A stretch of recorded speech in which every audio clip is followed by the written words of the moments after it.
Se você entrou nesse vídeo, é porque provavelmente você quer ser um defensor da fé.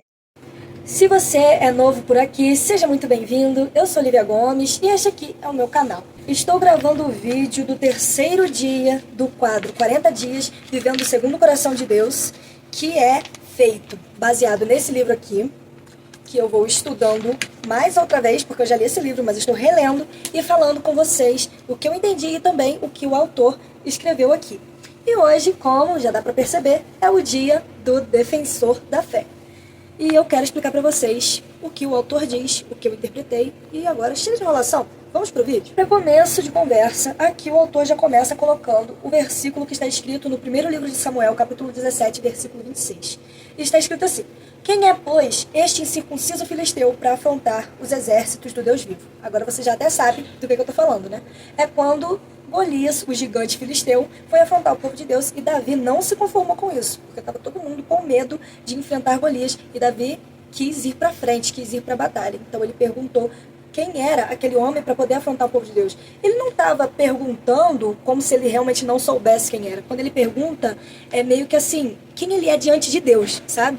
Quem ele é para poder afrontar o povo de Deus, sabe? Porque Deus é todo poderoso. Então quem que esse homem está achando que é para poder nos enfrentar se nós estamos com o maior, que é Deus? Tenho que te explicar também por que ele fala quem é esse incircunciso. É porque na época, para poder ser ali considerado povo de Deus, em Israel os homens eram todos circuncidados. E isso era o símbolo de que eles eram do povo de Deus. E Golias, sendo filisteu, não era circunciso, ele era incircunciso. Então ele não fazia parte do povo de Deus e estava fazendo aquela afronta. Aí se você me perguntar, Lívia, e como que é hoje, né? Naquela época era a circuncisão que considerava eles filhos de Deus, povo de Deus. E para nós hoje é nascer de novo em Cristo, é a nossa circuncisão do coração. A gente é transformado, a gente começa a ser filho de Deus. A partir de quando a gente é batizado, recebe o Espírito Santo, a gente vira filho de Deus. Como a gente sabe, Davi ele realmente conseguiu ir lá a lutar contra o gigante Golias. Saul até ofereceu a armadura dele para Davi, e Davi até experimentou, mas não deu certo. Ele só estava com confiança em uma coisa: eu vou lá para poder defender o povo de Deus. Ele não queria saber se ia com a armadura de Saul, se ele ia com seja lá o que fosse, com pedrinha numa funda, que foi o que ele fez. Ele só queria ir lá resolver um problema. A confiança dele em Deus era a base de tudo. Ele só queria ir lá, porque ele sabia que Deus estava com ele para poder vencer aquele mal. E sabe, esse autor deste livro falou aqui: vendo a história de Davi, penso que se ele estivesse vivo em nosso tempo, ele provavelmente seria um apologista. E olha só a explicação. Eu poderia explicar para vocês com as minhas palavras, mas eu acho que é melhor explicar para vocês o que está escrito aqui, o que é apologista. É um termo usado pela teologia para aquele que faz apologética, isso é, defensor da fé cristã. Então, Davi seria um defensor da fé cristã.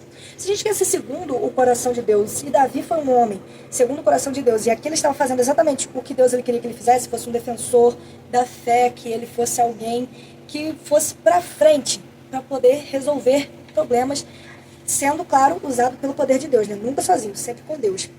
E nós precisamos também ter isso, de confiar em Deus. Se a gente está vendo uma afronta na nossa vida, causa medo, causa terror, mas a gente tem que pensar: o que é esse problema diante do Deus vivo? Quem é o inimigo das nossas almas diante do nosso Pai que está no céu? Você sabe, o diabo ele é muito grande para nós que somos humanos. Para Deus, ele não é nada. Ele é pequenininho. Sabe, Deus ele derrota ele facilmente, sem dificuldade. Porque Deus é Deus soberano sobre tudo, sobre todos. Então não há nada que ele não possa vencer. Olha o que está escrito aqui, que eu preciso ler para vocês, que o autor escreveu. Talvez nunca houvesse tanta necessidade de defensores da fé como em nosso tempo, não é verdade? É notório que toda heresia que existia no tempo dos apóstolos se potencializou ao decorrer dos anos e chegou ao nosso tempo.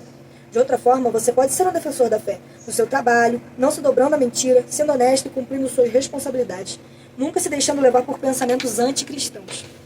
Se você se deixar levar por pensamentos anticristãos, não estiver agindo de acordo com a palavra, você já está deixando de ser um defensor da fé, está deixando de viver segundo o coração de Deus, porque o que Deus ele quer para a sua vida é que você saiba defender a sua fé, que você saiba ser servo, que você saiba fazer todas essas coisas, e até mais do que o que está escrito aqui, nesse livro. que é 40 dias vivendo segundo o coração de Deus e 40 dias dando características do que é que Deus ele quer pra gente. E a gente precisa reparar nisso. A palavra de Deus é a base pra gente. Aqui é um livro organizado pra gente compreender o que Deus quer pra vida de um cristão que quer viver realmente de acordo com o que ele deseja. Mas se a gente for estudar a palavra de Deus, a gente encontra cada uma das coisas que nos fazem entender mais ainda qual a vontade de Deus sobre nós e vamos nos aprofundando. Mas enfim, isso pode ser tema para outro vídeo, até porque aqui o negócio é sobre defensor da fé. Então vamos voltar aqui ao tema. Para te encorajar agora, no final desse vídeo, eu quero te falar uma coisa que esse autor falou que mexeu com o meu coração.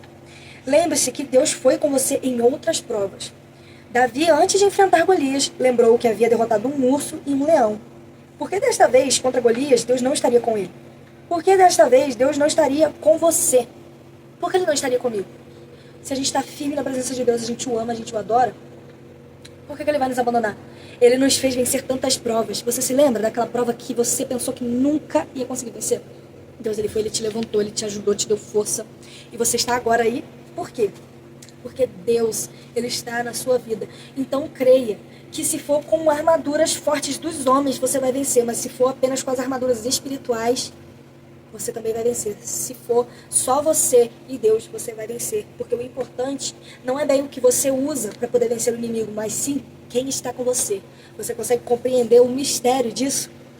Bom, você sabe, se você já está assistindo aqui os vídeos do quadro, você sabe que sempre no final do capítulo tem algumas perguntinhas. Só que hoje eu vou deixar as perguntas na descrição desse vídeo e você pode responder aí nos seus pensamentos, refletir sobre essas perguntas para que você possa pensar mais com Deus. Faça uma oração pedindo a Deus: Senhor, me ensina a ser um defensor da fé, porque isso é muito necessário. E a última palavra que eu tenho para você é: confia em Deus.